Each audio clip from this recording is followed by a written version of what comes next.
미자는 이 상인의 얼굴은 알고 있었지만 아직 가까이 사귀어 본 적도 없었고 서로 말을 주고받은 일도 없었다. 그러나 그는 무엇 때문인지 이미 오래 전부터 만약 그루센카가 믿음직한 남자와 결혼하여 결백한 생활을 하고 싶다고 한다면 이제 죽음을 눈앞에 둔 이 늙은 상인도 결코 반대는 하지 않으리라는 신념을 마음속에 품고 있었다. 아니 반대하기는커녕 오히려 그것을 바라고 있을지도 모르며 기회만 오면 자진하여 조력을 아끼지 않을지도 모른다고 그는 믿고 있었다.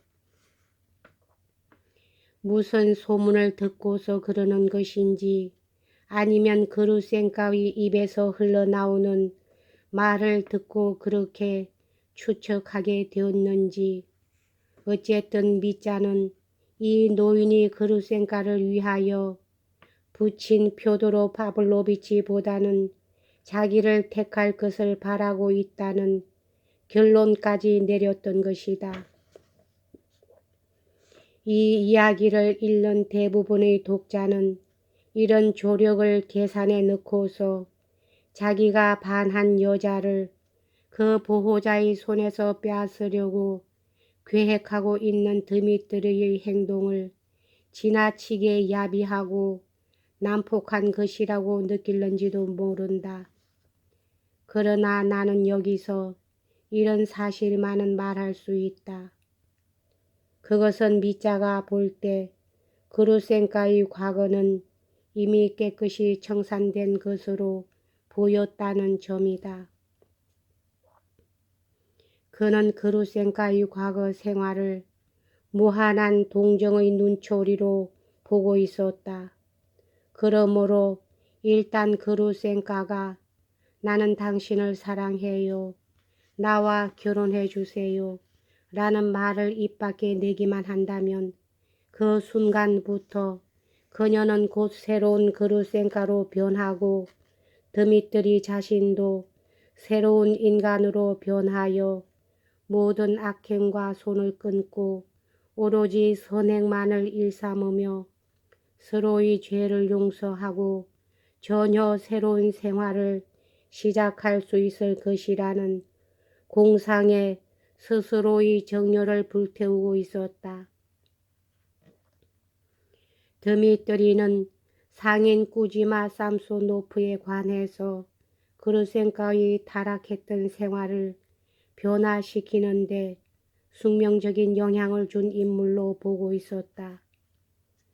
그러나 그루센카는 이 노인을 한 번도 사랑한 적이 없었을 뿐더러 노인 역시 지금은 과거의 사람이 되어 사내 구실을 다한 형편이므로 말하자면 지금은 전혀 존재하지 않는 것이나 다름이 없다고 그는 생각했다.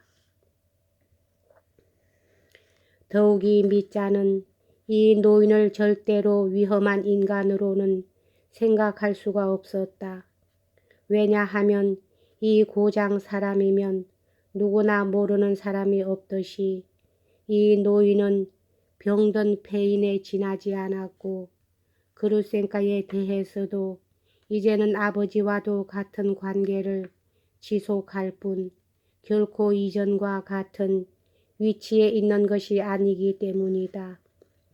더구나 그것은 이미 오래 전부터의 일로서 이럭저럭 1년 이상이나 된다. 물론 그렇다고는 하지만 미자의 이러한 행동에는 지나치게 순진한 면이 다분히 있었다. 사실 그는 여러 가지 결점이 있기는 했지만 몹시 순진하고 단순한 사내였다. 이런 순진성 때문에 미자는 다음과 같은 단정을 내렸던 것이다. 즉 늙은 꾸지마 삼소노프는 지금 저승으로 떠날 날을 앞두고 자기 자신과 그루센카와의 과거를 진심으로 뉘우치고 있다. 따라서 그루센카에게는 이제 절대로 해를 주지 않는 이 노인 이상으로 친절한 친구인 동시에 보호자가 될 만한 사람은 하나도 없는 셈이다. 라고 알료샤와 들판에서 만나 이야기하고 난 후 미짜는 그날 밤 거의 한잠도 이루지 못했으나 다음날 아침 10시경에는 삼소노프의 집을 찾아가서 하인에게 자기가 찾아왔다는 것을 전해달라고 말했다. 이 집은 굉장히 크고 음침한 낡은 2층 집이었는데 마당에는 여러 채의 작은 건물과 바깥채 등이 늘려 있었다. 아래층에는 이미 처자를 거느린 두 아들과 거의 늙은 누이 동생 그리고 아직 출가하지 않은 거의 딸들이 살고 있었다. 바깥채에는 거의 관리인 두 사람이 살고 있었는데 그중 하나는 역시 많은 가족을 거느린 사람이었다. 이렇게 아래층과 바깥채에는 많은 사람들이 득실대며 살고 있었으나 노인 자신은 2층을 혼자서 독차지하고 자기를 간호해주는 딸에게도 거기서 기거하지 못하도록 했다. 그래서 딸은 고질인 해수병으로 고통을 받고 있었음에도 불구하고 일정한 시간에는 물론이거니와 아버지가 때를 가리지 않고 누르는 초인종 소리가 울릴 때마다 아래층에서 2층으로 달려 올라가야만 했다. 2층에는 상인 계급의 오랜 풍습을 본따서 장식한 커다란 방이 여러 개 있었다. 방 안에는 마호가니로 된 멋대가리 없는 안락의자와 보통 의자가 길고 단조롭게 열을 지어 있었고 유리 샹들리에에는 채광을 위해 갓이 씌워져 있었으며 창문과 창문 사이에는 몇 개의 거울이 음산하게 빛을 발하고 있었다.